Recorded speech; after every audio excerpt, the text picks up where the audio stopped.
Hello friends, చూడండి మా ఇంట్లో ఎలా పూల మొక్కలు పెంచుకున్నానో నేను. అవి ఎలా పూస్తున్నాయో చూడండి.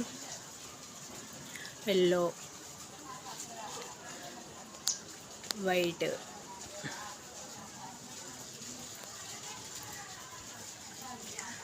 ఇక రెడ్ చూడండి ఎంత బాగుందో.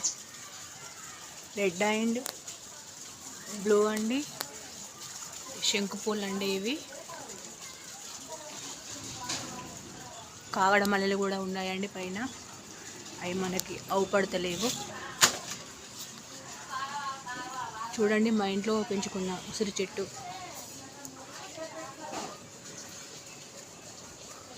మా ఇంట్లో పెంచుకున్న మామిడి చెట్టు చూడండి ఎలా పూతకొచ్చిందో, ఎంత బాగుందో చూడండి.